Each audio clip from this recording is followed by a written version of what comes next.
Let me start off by contextualizing a few aspects. And if I could use Africa as a microcosm of the global south per se. In preparing for this particular webinar and this summit, I try to find recent information that could give us some impetus into where we're going. I was able to pick up the World Bank Pulse edition, the most recent one in October, which kind of categorized Africa in a post-pandemic era as a continent which has seen a reduction of GDP per capita by almost 6.5%. And essentially, at the end or the beginning of 2021, what the report says is that we would go back to GDP per capita levels of 2007, pushing more than 43 million people into the poverty line as per se. Now, that is both an opportunity and a threat to us. On the positive side of things, we know that recently the African Continental Free Trade Agreement has been signed, that countries in Africa have the ability to trade with each other. Africa has the youngest population globally, and therein lies tremendous potential. The report further talks about three other aspects from a policy perspective. The one being digital transformation, the sectoral reallocation, and the spatial infrastructure. And essentially, in Africa, what we notice is that although there's high density of people in countries, in specific cities, economic activity does not reflect the density of economic activity in what we would call the global north per se. Now, stepping down into the technology arena, what I can say is I work for a company called SAP. One of our mottos is to help, or our vision is to help the world run better and improve people's lives. And during the pandemic itself, we found that we had to very quickly step up what we're doing, not only in Africa, but globally as well. And that saw some interesting developments, in terms of the way we had engaged. One of the things we were able to do was to develop the Corona One app together with Data Telecom. This app was built and together with the German government was able to provide reliable information whilst protecting data and ensuring that privacy was maintained using Bluetooth technology and smartphones per se, to be able to provide warnings to people who may be or may have been in contact with people who are positive. In addition to that, what we've seen now is that more recently as SAP, we also involved through our SAP Vaccine Collaboration Hub in assisting pharmaceutical companies to plan in a very structured manner to be able to distribute, when the moment is right, to be able to distribute the vaccines across the length and breadth of the globe per se. And even further than that, we realized early during this process as a technology company that we had a number of capabilities which we were able to make freely available across the globe to anybody, considering the fact that you needed an internet connection. And I'll come to talk a little bit about that in a short while.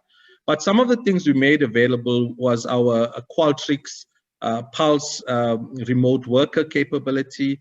We also provided access to our SAP Ariba Discovery, platform where you could procure from different organizations. Another exciting application that we had was the SAP Litmos, which enabled individuals free of charge to access video-based content, training content, on demand. And then a few other, just to touch on, is our digital learning Open SAP. We made that available to people. And we have another app called Room by SAP, which also was able to provide lightweight project management and collaboration tools to individuals across the globe during these times, knowing that people had to stay at home and lockdown levels were pretty stringent during that time. On travel management, although it was not very much something that took the top of mind at the time, we also offered some solutions around that free of charge. And so those were some of the offerings that we made per se. Now, I want to use another microcosm to demonstrate the correlation between technology, innovation, and economic recovery. Suffice to say that the pandemic has widened the divide, the digital divide. There's no doubt about that. I saw that in going to some of the public schools which were not able to access learning and education the way that some of the private schools were able to do that. And at the same time, if you look at the continent per se, there are some places which has high broadband density and others which have lower broadband density per se. So that widened that. And one of the programs that we drive on the African continent is the Africa Code Week program. And essentially what we do is, the idea is to create digitally literate Africans so they can participate in the digital economy in a meaningful way that goes beyond consumption. Previously, we delivered this program on a face-to-face mechanism in classrooms, etc. But due to the pandemic, we had to very quickly transition to developing an app, to preparing information and teachers per se across the length and breadth of Africa to be able to be synced up in terms of the latest developments on coding, and the delivery mechanisms thereof were also improved.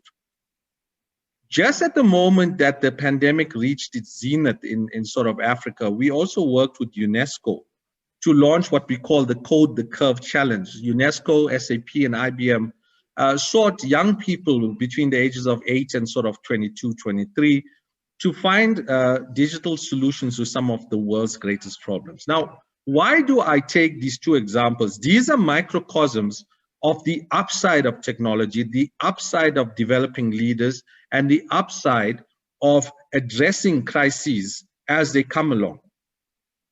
Now, globally, we know that the South is, maybe India is much more, has bigger penetration in terms of internet, but in Africa, we still have a long way to go. In some of the other parts of the global South, the internet penetration is not that high. It falls on the corporate social responsibility of, and I don't want to name them, but maybe just to mention some of the companies that work on the African continent, like Orange, like Vodacom, like MTN, Glow in Nigeria, to also support. And we saw that happening during the COVID pandemic here in South Africa, where both Vodacom and MTN, which are some of the leading telephony companies, provided the students with about 40 gigs of data. And those were for educational means. They were able to access materials and be able to move forward. And ultimately, for Africans and the global South to be able to catapult economic development, it's critical that we move away from being just the consumers, because that's what we've largely been for long periods of time. Software is developed in Germany or in other parts of the world or in the Silicon Valley in the United States. You look at the most recent billionaires, they've come from the software industry, we are proud that one of our own from South Africa, Elon Musk, he has transitioned to become the second most wealthiest person in the world. But that was also on the basis of technology and diversifying the use of technology from cars to rocket propulsion, etc. So maybe in my concluding remark for this opening salvo, I'll say the following. Technology is an amazing enabler. It's left upon us as those who are in the technology arena, policymakers that we have present here, entrepreneurs, social entrepreneurs per se, to create the human potential so that we are able to take advantage of technology and innovation as we catapult into the 21st century as we are moving right now. So thank you very much for the opportunity for these opening remarks. We're talking a lot about growth and industrialization, but how do we, as we foment that, as we encourage that, how do we also keep time for the diversity of rich cultures? How do we make sure that those are kept alive, and the soul of that culture is kept alive throughout these initiatives. And kind of on that end, another thing that I think can impact as well is how do we ensure that this recovery and this growth is also sustainable, and that in this time, this very kind of unique time, we don't forgo sustainability, we don't forgo the uniqueness and diversity of culture for just very, very rapid economic focus. And I'm kind of opening that to whoever of the speakers would like to take that first. Thanks. I was just looking at some of the other questions which I sort of interlinked. There was a question about maths and science, and as a former physics, maths, and electronics teacher, I thought I had to jump at that. So one of the things I'd like to say is that the fundamentals of education, the 3 R's, read, write, and arithmetic, will always be there. That'll include literature, of course. However, moving into the 4th industrial revolution, the digital literacy is another layer that needs to be added onto this, whether we like it or not. And just in terms of education and the evolution of education during this time and leadership in that particular area, is the fact that the choices that young people today are faced with are very different from the ones we faced when we were at high school or we were at primary school. Today, many of young people will have to make choices based on some artificial intelligence that is running in the background. From the moment they use social media to the way that they're fed information, artificial intelligence has a big play in terms of what happens.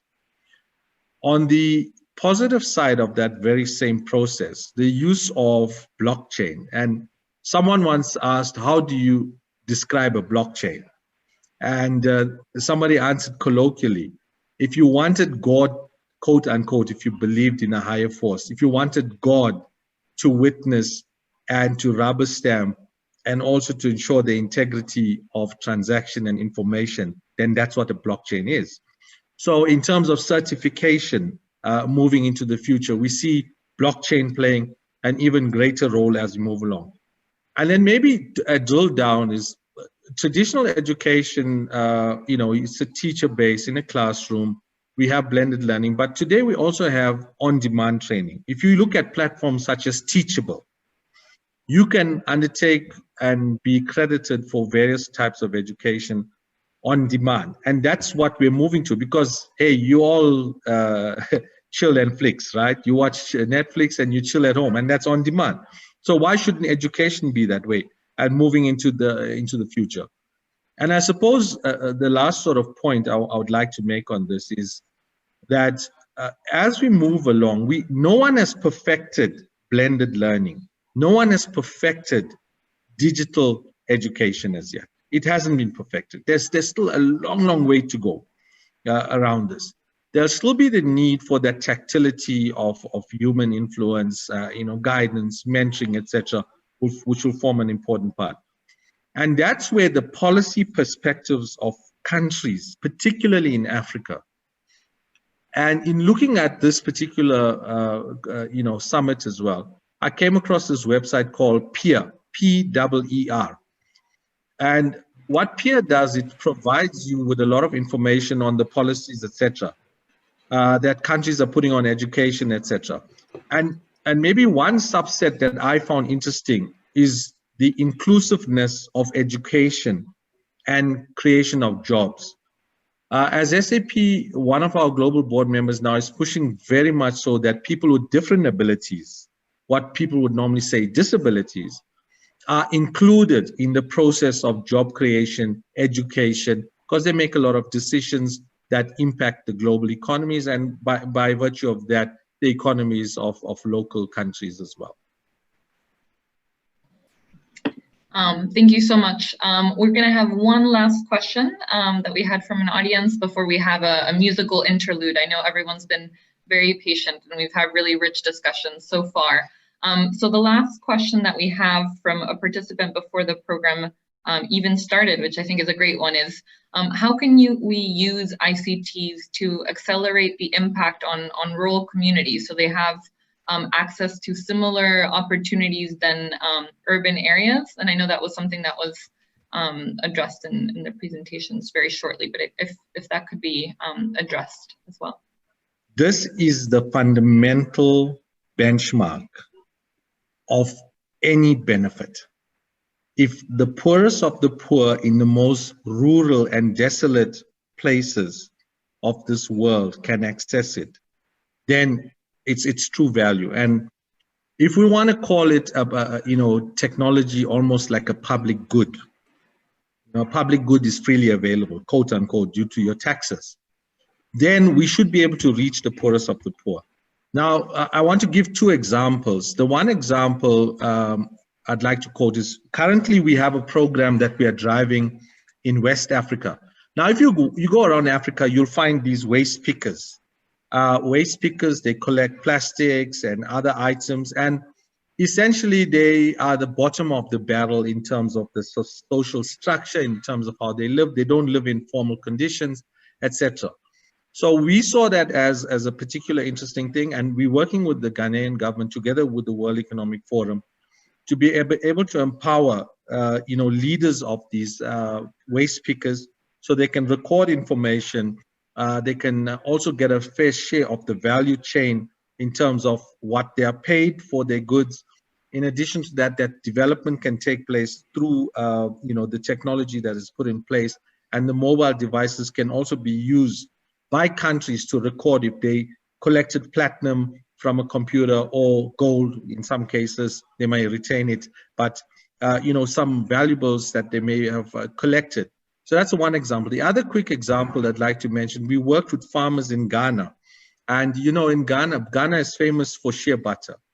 And about 10 years ago, we worked with mainly women farmers there. And what we're able to do through technology is to be able to help the women to get a better pricing for their product, one, and in certain cases to warehouse their products so that the seasonal price change can be taken advantage of. And then bringing in global supply chains like Unilever, etc. So these are just two examples of how technology